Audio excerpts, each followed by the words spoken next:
All right, let's talk about rifle scopes. If you've ever walked into a store and just stared at a wall of them, you know it can feel like trying to read a completely foreign language. But here's the good news. It's not nearly as complicated as it looks. And I promise, by the end of this, you're going to know exactly how to decode all that jargon and pick the absolute perfect optic for your rifle. Yeah? Feeling a little overwhelmed? That's totally normal. I mean, you're getting hit with all these numbers, these acronyms, MOA, MIL, FFP, SFP. It's a lot. And the last thing you want to do is make a really expensive mistake. But what if I told you we could cut through like 90% of that noise just by answering 3 super simple questions?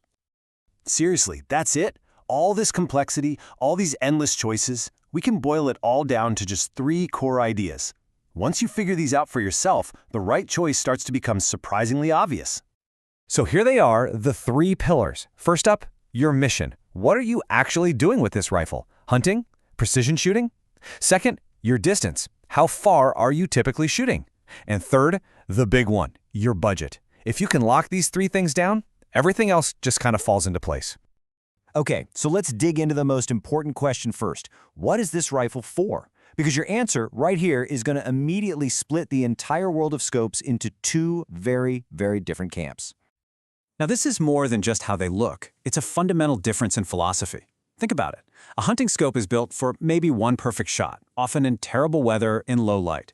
It has to be dead simple and tough as nails. A precision scope, on the other hand, that's a scientific instrument. It's designed for making tiny, exact adjustments over and over again. And all these technical differences you see here, they all come from that core mission. So let's look at the turrets. On a hunting scope, they're capped. Why? Because you set your 0 once and then you forget it. You don't want to getting bumped in the woods. But on a precision scope, they're big and exposed because you're constantly dialing for distance and wind. Same thing with the reticle. A hunter wants a simple, clean crosshair, while a long-range shooter needs that complex Christmas tree for all those holdover points. So, you've picked your main category, hunting or precision. Now you've got to choose its language. And there are really 2 main options, MOA and MIL. Now, it is so important to understand that neither one is better than the other. They're just different systems of measurement. Honestly, the absolute easiest way to get your head around this is to think imperial versus metric. That's all it is. MOA is basically the imperial system of the scope world. It's all based on inches and yards. MIL, or milliradian, well, that's the metric system. It's all about centimeters and meters. So if you're someone who already thinks in inches and yards, MOA is going to feel super intuitive. 1 minute of angle is pretty much 1 inch at 100 yards, 2 inches at 200 yards, 3 at 300, and so on. Easy, right?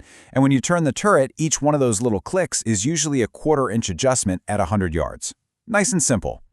MIL, on the other hand, is beautiful because it's all based on the number 10, which makes the math on the fly incredibly easy. 1 mil is 10 centimeters at 100 meters. Each click of the turret is 0.1 mils, which means 10 clicks is exactly 1 mil. See, it's that simple. Base 10 system that makes it so popular with military and competitive shooters.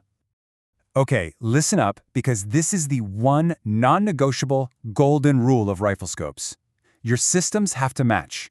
I repeat, they must match.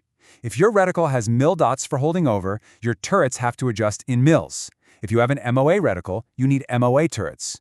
Mixing them is just a recipe for absolute frustration and a ton of missed shots. Just don't do it. Ever. All right, next up, let's decode those numbers you see printed on the side of pretty much every scope box out there. It looks like some kind of weird math equation, but I promise it's way simpler than it looks. You've seen this before, right? A string of numbers like 5 to 25 by 50 millimeter. It might look intimidating, but it's really just a simple description of 2 of the scope's most important features, its magnification range and the size of that big lens at the front. So that first part, the 525, that's your zoom. It means at its lowest setting, the image is 5 times closer, and when you crank it all the way up, it's 25 times closer. The right range for you goes right back to that distance question. For most general hunting, say inside 500 yards, something like a 315 power scope is absolutely fantastic. But if you're trying to push past 600 yards, yeah, you're going to want to step up to something in that 525 range for sure. Now that number after the X, that's the diameter of the objective lens, the one at the front in millimeters. So why should you care? One word, light. A bigger lens is like a bigger window. It just lets more light in. And if you're a hunter who's out there at dawn and dusk, that extra light from a 50 or 56 millimeter lens can literally be the difference between seeing your target clearly and not seeing it at all. And now, for the final and often most confusing piece of the puzzle, the focal plane. This is all about how your crosshairs behave when you zoom in and out. And believe me, your choice here goes right back to that core mission of hunting versus precision shooting.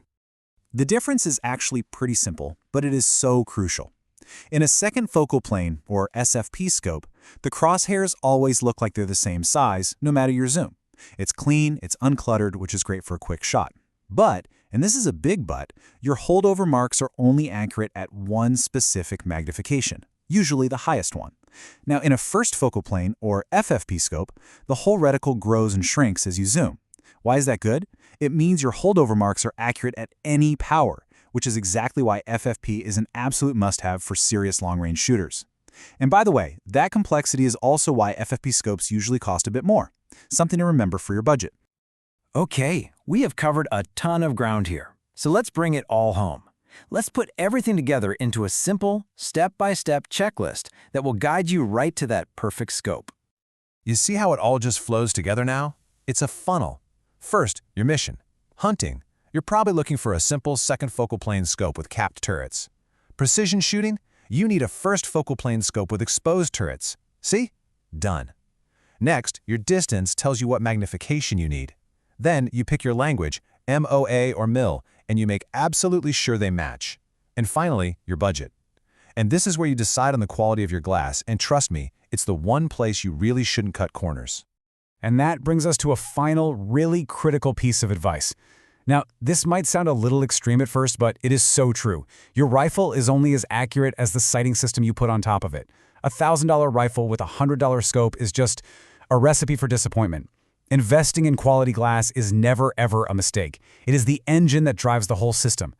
So, with all that in mind, what are you going to be looking for in your next optic?